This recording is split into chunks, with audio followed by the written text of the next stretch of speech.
रात के लगभग 2:30 का वक्त था। सोनल अपने कमरे में बिस्तर पर लेटी हुई थी। कमरे का एसी ऑन था, लेकिन उसके बावजूद उसका पूरा शरीर पसीने से भीगा हुआ था। उसकी आंखों में एक अजीब सा डर पसरा हुआ था। बार बार करवटें बदलने के बाद भी नींद आने का नाम नहीं ले रही थी। अचानक सोनल हड़बड़ाकर अपने बिस्तर से उठी और उसने अपना ड्रॉअर खोलकर कुछ ढूंढने लगी। मैं और नहीं जाग सकती।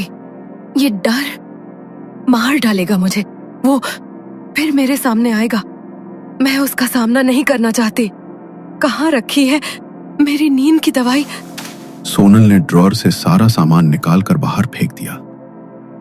उसने जल्दी से एक साथ 2 नींद की गोलियां निगली और बिस्तर पर लेट गई।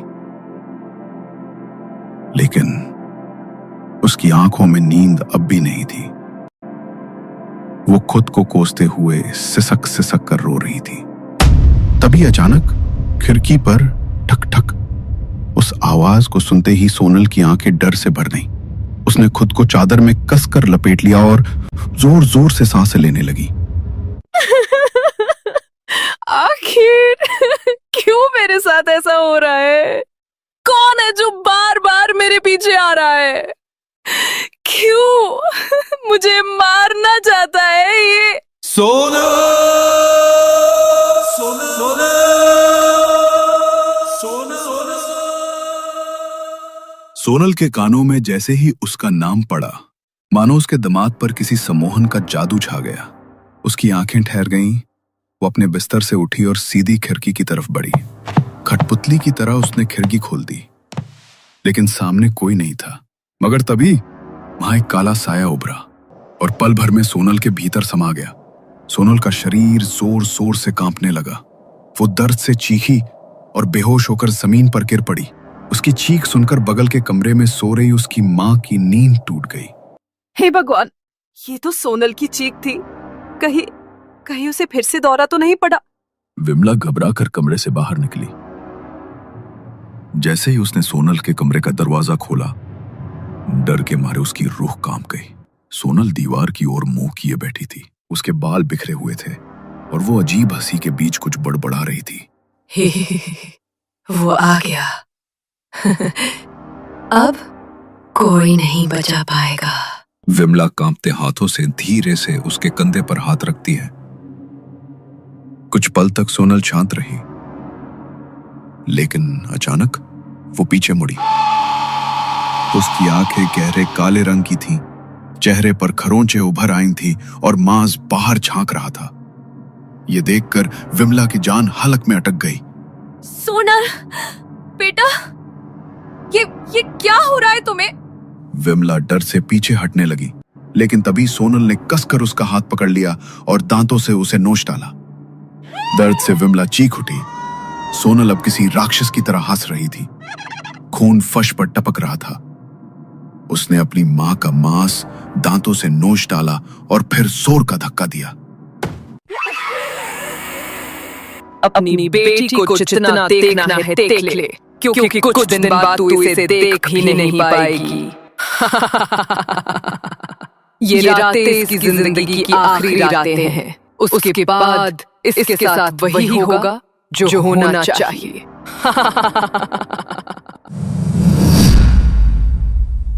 शोरगुल सुनकर सोनल के पापा मनोज कमरे में पहुंचे। उन्होंने देखा सोनल और विमला दोनों जमीन पर बेहोश पड़ी थी। फर्श पर खून फैला हुआ था। वो घबराकर दौड़े और दोनों को उठाकर अस्पताल ले गए। आपके घर में कोई पालतू कुत्ता है क्या? किसी ने बहुत बुरी तरह आपकी पत्नी के हाथ के मांस को नोचा है। ऐसा काम तो कोई कुत्ता या कोई जंगली जानवर ही कर सकता है। नहीं डॉक्टर साहब, मेरे घर पे तो कोई पालतू कुत्ता नहीं है। मुझे तो समझ नहीं आ रहा है ये सब हुआ कैसे। थोड़ी देर पहले तक तो विमला मेरे साथ ही सो रही थी और उसके बाद मुझे चीखने चिल्लाने की आवाजें आई तो देखा कि मेरी बेटी और पत्नी दोनों बेहोश हैं और दोनों की हालत खराब है। समझ नहीं आ रहा आखिर क्या हुआ इन दोनों के साथ। थोड़ी देर बाद उन दोनों को होश आया। दोनों एक ही रूम में एडमिट थे। विमला अभी भी घबराई हुई थी। उसने अपनी नजर घुमाकर दूसरी तरफ देखा तो सामने के बिस्तर पर सोनल लेटी हुई थी। डर के मारे विमला की जुबान उसके हलक में ही अटक गई थी। अगली सुबह मनोज उन दोनों को घर ले आया। विमला नहा धोकर घर के मंदिर में पूजा करने लगी, लेकिन मंदिर का दीपक लाख कोशिशों के बाद भी नहीं जला। ये क्या अनर्थ हो रहा है? पहले कल रात सोनल की हालत और अब मंदिर में दीपक का ना जलना। हो ना हो, हमारी बेटी के साथ कोई ना कोई अनहोनी जरूर घटी है। हे गणपति बप्पा, आप ही कुछ रास्ता दिखाओ, मेरी बेटी की रक्षा करो। अरे तुम भी ना बिना बात भगवान को परेशान करती रहती हो। तुम दोनों की तबीयत खराब हो गई थी, अब ठीक हो दोनों, और कोई अनहोनी नहीं घटी है हमारी बेटी के साथ। नींद की दवाइयां जरा कम खाया करो, वरना ऐसे ही भ्रम होते रहेंगे। लाओ, मैं दीपक जला देता हूँ। मनोज ने कई बार कोशिश की तो आखिरकार मंदिर में भगवान गणेश की मूर्ति के सामने दीपक जल गया। बप्पा की आरती करने के बाद विमला आरती की थाली और प्रसाद लेकर सोनल के कमरे में गई तो उसे देखकर सोनल घबराने लगी। क्यों आई हो यहाँ? चली जाओ यहाँ से ये लेकर। अरे ये तो बस आरती की थाली और प्रसाद है बेटा, इसमें तक घबराने वाली क्या बात है? आजा, मैं तुझे टीका कर देती हूँ। नहीं, मैंने कहा ना, दूर हो जा मुझसे। सोनल को इतने गुस्से में देखकर विमला का शक यकीन में बदल रहा था। वो सोनल को टीका करने के लिए उसकी तरफ बढ़ी, लेकिन इससे पहले कि विमला उसे टीका लगा पाती, सोनल ने आरती की थाली को झटक दिया और कमरे से भागकर दूसरे कमरे में जाकर छिप गई। ये सब क्या हो रहा है विमला? सोनल इस तरह भागकर छिप क्यों गई? वो इतनी घबराई हुई क्यों है? मैंने आपको कहा था ना, कुछ ना कुछ गड़बड़ जरूर है। हमारी बेटी पर कोई साया है। तुम फिर से शुरू हो गई। इससे पहले कि विमला आगे कुछ बोलती, उनके घर की डोरबेल बजी। विमला ने जाकर दरवाजा खोला तो सामने सोनल की कॉलेज फ्रेंड शिखा खड़ी हुई थी। अरे शिखा बेटा, तुम आओ, अंदर आ जाओ। आज तो बहुत दिनों बाद आई हो। घर पर सब ठीक है ना? हाँ आंटी, सब ठीक है। मैं तो सोनल से मिलने आई हूँ। पूरा 1 हफ्ता हो गया, ना वो कॉलेज आई है, ना ही उसने मेरी कॉल रिसीव की है। मुझे टेंशन हो रही थी, कहीं उसे कुछ हो तो नहीं गया।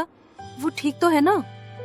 हाँ बेटा, बस उसकी थोड़ी तबीयत खराब हो गई थी। पता नहीं कैसी अजीब अजीब हरकतें कर रही है। आंटी, आप जानती तो है कुछ टाइम पहले सोनल के साथ क्या हुआ था। राघव से ब्रेकअप के बाद वो खुद को संभाल नहीं पा रही है। बहुत प्यार करती थी उससे, और अगर ऐसा इंसान छोड़कर चला जाए तो दिमाग पर गहरा असर होता है। मैं सोनल को कॉलेज ले जाती हूँ, वहाँ सबसे मिलेगी तो शायद उसका मूड अच्छा हो जाएगा। शिखा अंदर कमरे में गई तो देखा सोनल दीवार से चिपक कर सहमी हुई बैठी है। उसने उसे उठाया। मैं जानती हूँ तुम्हारी हालत बिल्कुल ठीक नहीं है सोनल, लेकिन तुम तैयार हो जाओ और कॉलेज चलो मेरे साथ। बस बहुत हो गया, मैं तुम्हें इस तरह घुटते हुए और नहीं देख सकती। सोनल उठी और कॉलेज के लिए तैयार हुई। शिखा उसे लेकर कॉलेज आ गई। सब उसे देखकर बहुत खुश थे, लेकिन सोनल के चेहरे पर किसी को भी देखकर कोई भाव नहीं आया, मानो वो किसी की बात सुन ही नहीं रही थी। तुम ठीक तो हो ना सोनल? तुम किसी की बात का कोई जवाब क्यों नहीं दे रही हो? सोनल ने उसकी तरफ देखा और चुपचाप वॉशरूम की तरफ चली गई। लगभग 20 मिनट बीत गए, लेकिन सोनल अभी तक वापस नहीं आई थी। कहाँ रह गई ये लड़की? मैं इसे सबसे मिलवाने लाई थी कि इसका मूड अच्छा होगा, लेकिन लगता है इसने खुद को वॉशरूम में ही बंद कर लिया। शिखा वॉशरूम पहुंची तो देखा वहां सोनल थी ही नहीं। उसने सबसे सोनल के बारे में पूछा। सोनल? हाँ, शायद मैंने उसे लाइब्रेरी की तरफ जाते देखा था, लेकिन लाइब्रेरी तो अभी 10 मिनट पहले ही बंद हो गई। क्या? लेकिन वो पूरे कॉलेज में नहीं है। प्लीज मेरे साथ लाइब्रेरी चलो, उसकी हालत पहले ही ठीक नहीं है। वो दोनों जल्दी से लाइब्रेरी की तरफ भागे। वहां पहुंचकर देखा लाइब्रेरी के बाहर ताला लगा हुआ था। घबरा के वे तुरंत गार्ड के पास पहुंचे। शिखा ने जल्दी से गार्ड से कहा कि उसकी दोस्त अंदर फंस गई है और ताला खोलने की गुहार लगाई, लेकिन गार्ड ने उलझन में जवाब दिया कि उसने तो अंदर चेक किया था और वहां कोई भी नहीं था। ये सुनकर शिखा का डर और बढ़ गया। उसके मन में सवाल उठ रहा था कि अगर सोनल अंदर नहीं है तो आखिर गई कहां। तभी लाइब्रेरी के अंदर से ठक ठक की आवाज गूंजी। ये आवाज तो अंदर से आ रही है, प्लीज दरवाजा खोलिए। गार्ड ने जल्दी से ताला खोला।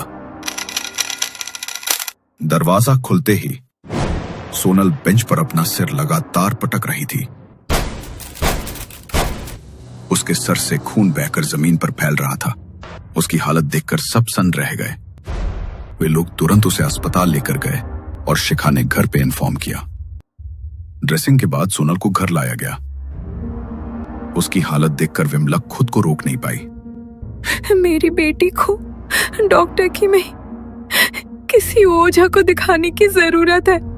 मैं मंदिर जा रही हूँ और पंडित जी को साथ लेकर आऊंगी। मैं तुम्हें नहीं रोकूंगा विमला, तुम जो करना चाहती हो कर लो। मैं सोनल के पास घर पे रुकता हूँ। विमला पास के गणेश मंदिर पहुंची। उसने पंडित जी को सब कुछ बताया। उसकी बातें सुनकर पंडित जी भी हैरान रह गए। लगता है कोई भयानक शक्ति तुम्हारी बेटी के पीछे पड़ी है, लेकिन तुम चिंता मत करो, मैं तुम्हारे साथ घर चलता हूं। भगवान गणेश के आशीर्वाद से तुम्हारी बेटी ठीक हो जाएगी। पंडित जी विमला के साथ घर पहुंचे, लेकिन जैसे ही उनके कदम घर में पड़े, सोनल को तुरंत इसका एहसास हो गया। सो दरवाजे की ओर भागी, लेकिन तभी पंडित जी ने उस पर गंगाजल छिड़क दिया। गंगाजल का स्पर्श होते ही सोनल का शरीर जलने लगा और वो जोर जोर से चीखने लगी। तू इसे बचाने आया है, लेकिन मैं इसे जिंदा नहीं रहने दूंगी। तू मुझे नहीं रोक पाएगा पंडित। अगर अपनी सलामती चाहता है तो चला जा यहाँ से, वरना इसके साथ तू भी मारा जाएगा। पंडित जी उसकी बातों को अनसुना कर लगातार मंत्र पढ़ते रहे। जैसे जैसे मंत्रों की आवाज सोनल के कानों में पड़ी, वो और जोर से चीखने लगी। उसके कानों से खून बहने लगा। अचानक उसने टेबल से चाकू उठाया और पंडित जी पर फेंक दिया। चाकू सीधा पंडित जी की बाजू में लगा। दर्द के मारे उनका ध्यान मंत्र से भटक गया। उसी समय सोनल ने उन्हें धक्का दिया। पंडित जी का सिर टेबल से टकराया, माथे से खून बहने लगा। यह देखकर सोनल के चेहरे पर शैतानी हंसी फैल गई। मैंने कहा था ना पंडित, इसे बचाने की कोशिश करेगा तो तू भी मरेगा। अभी तो बस शुरुआत है। पहले मैं तुझे तरपा तरपा कर मारूंगी, उसके बाद इसे भी खत्म कर दूंगी। इसके पास कुछ बचे कुचे जीने के दिन थे, अब मैं वो भी नहीं जीने दूंगी। तू होती कौन है मेरी बेटी को नुकसान पहुंचाने वाली? आखिर तू है कौन और क्यों पड़ी है मेरी बेटी के पीछे? मैं कौन हूँ ये तुझे कभी पता नहीं चलेगा। अपनी बेटी की चिता की तैयारी शुरू कर दे, क्योंकि अब ये कल का सूरज नहीं देखेगी।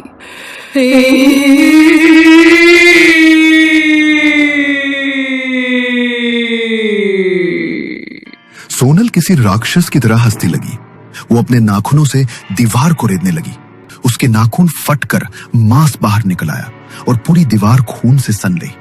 उसकी हालत देख विमला और मनोज के आंसू रुकने का नाम नहीं ले रहे थे। पंडित जी जो उसे बचा सकते थे जमीन पर बेहोश पड़े थे। सोनल हंसते हुए दीवार पर उल्टा चढ़ने लगी। इतना भयानक नजारा देखकर सबकी आंखें फटी की फटी रह गईं।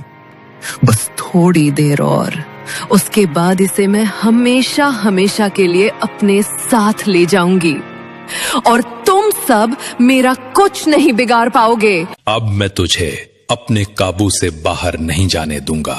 घर के मंदिर में दीपक जलाओ। आज गणेश विसर्जन का दिन है। आज ही ये शक्ति तेरी बेटी के शरीर से हमेशा के लिए निकल जाएगी। गणपति बप्पा उसे कोई नुकसान नहीं होने देंगे। तू कुछ कर तो तब पाएगा ना पंडित, जब मैं इसे रहने दूंगी। आज की रात इसे मुझसे कोई नहीं बचा सकता। सोनल अचानक कमरे से भागी और खिड़की से बाहर कूद गई। सब लोग उसके पीछे दौड़े। पंडित जी भी मंत्र बोलते हुए उसके पीछे भागे। सोनल रोड की तरफ पहुंची, लेकिन वहां गणपति विसर्जन की भीड़ थी। भीड़ के शोर से सोनल के कान फटने लगे। उसने सामने देखा लोग गणपति बप्पा की मूर्ति लेकर विसर्जन के लिए बढ़ रहे थे। सोनल उनके बीच फंस गई थी, चाहकर भी भाग नहीं पा रही थी। उसके भीतर छिपी आत्मा बप्पा के दर्शन से तड़पने लगी। वो जोर जोर से चिल्लाने लगी। भगवान गणेश की दृष्टि से वो आत्मा वहीं जलकर राख हो गई। भीड़ के बीच सोनल बेहोश होकर गिर पड़ी। लोगों ने उसे उठाया। उसके माता पिता की आंखों से आंसू बह निकले। उन्होंने बप्पा की मूर्ति के सामने हाथ जोड़ दिए। तभी मूर्ति से एक अलौकिक प्रकाश निकला और सोनल के भीतर समा गया। सब लोग पंडित जी के साथ मिलकर गणेश मंदिर लौटे। पंडित जी, बप्पा का लाख लाख शुक्र है कि हमारी बेटी उस काली आत्मा की चपेट से मुक्त हो गई। लेकिन कोई भी आत्मा ऐसी ही किसी के पीछे नहीं पड़ती, तो फिर मेरी बेटी उस आत्मा की चपेट में कैसे आ गई? पंडित जी के सोनल के साथ घटी घटना बताना शुरू करते हैं। माँ, ये ड्रेसिंग टेबल तो बहुत सुंदर है, लेकिन थोड़ा पुराना नहीं लग रहा। इसे कहीं किसी एंटीक शॉप से उठाकर लाई हो क्या? हाँ, एंटीक शॉप से ही लिया है। बहुत ढूंढा मार्केट में, पर ऐसा दूसरा टेबल कहीं मिला ही नहीं। ये अच्छा लगा तो ले आई। हाँ, अच्छा किया तुमने। मुझे अपनी मिरर सेल्फीज के लिए बिल्कुल ऐसा ही ड्रेसिंग टेबल चाहिए था। सोनल अपने कमरे में नया ड्रेसिंग टेबल देखकर बहुत खुश थी, लेकिन उसी रात सब बदल गया। रात को वो बिस्तर पर आराम से सो रही थी, तभी अचानक उसे कमरे में एक अजीब सी आहट सुनाई दी। उस आहट ने उसे बेचैन कर दिया। वो हड़बड़ा कर उठ बैठी। कमरे में एक दबी सी आवाज गूंज रही थी, मानो कोई बहुत धीमे लहजे में सोनल का नाम पुकार रहा हो। सोनल, सोनल। कौन है? कौन है यहाँ? मम्मा? पापा? आप हो क्या? यहाँ पर मेरे और तुम्हारे सिवा और कोई नहीं है सोनल। आओ, मेरे पास आओ। उस आवाज को सुनकर सोनल बुरी तरह घबरा गई। उसने टेबल लैंप की लाइट ऑन की। उसकी नजरें चारों ओर घूमी और तभी ड्रेसिंग टेबल के शीशे में उसे एक भयानक परछाई दिखाई दी। वो परछाई पूरे सड़े हुए शरीर वाली और मांस जगह जगह से बल चुका था और उस पर अनगिनत कीड़े रेंग रहे थे। सोनल की आवाज उसके हलक में अटक गई। तभी अचानक वो परछाई आईने के भीतर से गायब हो गई। सोनल ने सोचा शायद ये उसका वहम है। वो थोड़ी देर बाद शांत हुई, लेकिन असल में वहीं से दहशत की शुरुआत हो चुकी थी। लगता है नींद में मुझे भ्रम हो गया था। एक तो जब से ये नींद की दवाइयां खाने लगी हूँ, पता नहीं मेरे साथ क्या क्या हो रहा है। सोनल ने साइड टेबल से पानी का ग्लास उठाया। पानी पीकर वो फिर से बिस्तर पर लेटी, लेकिन तभी उसे महसूस हुआ कि आईने से कोई उसे घूर रहा है। उसने घबराकर आंखें झपकाईं, पर इस बार भी वही भयानक परछाई आईने के अंदर मौजूद थी। ये मेरा वहम नहीं हो सकता। कुछ भी ठीक नहीं लग रहा मुझे यहाँ से चले जाना चाहिए। सोनल घबराकर बिस्तर से उठी और बाहर जाने की कोशिश करने लगी, लेकिन उसके पैर मानो अपने आप ड्रेसिंग टेबल की ओर खिंचने लगे। वो आईने के सामने पहुंची और उसकी नजरें खुद ब खुद आईने पर टिक गईं। आईने के भीतर वही भयानक औरत दिखाई दी। अचानक वो औरत एक काले धुएं में बदल ली और आईने से निकलकर सीधे सोनल के शरीर में समा गई। सोनल का शरीर बुरी तरह कांपने लगा। वो लड़खड़ाकर जमीन पर गिर पड़ी। कुछ देर बाद उसकी आंखें खुली, लेकिन अब वे आंखें सोनल की नहीं थीं। उनमें अजीब सी शैतानियत चमक रही थी। उसके शरीर के भीतर अब सोनल नहीं, बल्कि कोई और आ चुका था। वो ड्रेसिंग टेबल शापित था। उसमें एक औरत की अतृप्त आत्मा को कैद किया गया था। शायद वो बहुत समय से किसी शरीर की तलाश में भटक रही थी, और जब तुम उसे घर लेके आए तो उसे तुम्हारी बेटी की आत्मा मिल गई और वो उस पर हावी हो गई। ये सुनकर विमला और मनोज का दिल दहल उठा। उन्होंने तुरंत पंडित जी से घर का शुद्धिकरण करवाया। उस ड्रेसिंग टेबल को भी घर से निकलवा कर टुकड़े टुकड़े करवा दिया और फिर आग के हवाले कर दिया। अक्सर कुछ पुरानी चीजों के पीछे बहुत खौफनाक कहानियां छिपी होती हैं, इसलिए अगर आप भी कभी किसी एंटीक शॉप से कोई पुराना सामान खरीदने के बारे में सोचें तो पहले उसकी कहानी जानने की कोशिश कीजिएगा। क्या पता उसके भीतर भी कोई अतृप्त आत्मा कैद हो, जो बरसों से किसी आत्मा की तलाश में भटक रही हो।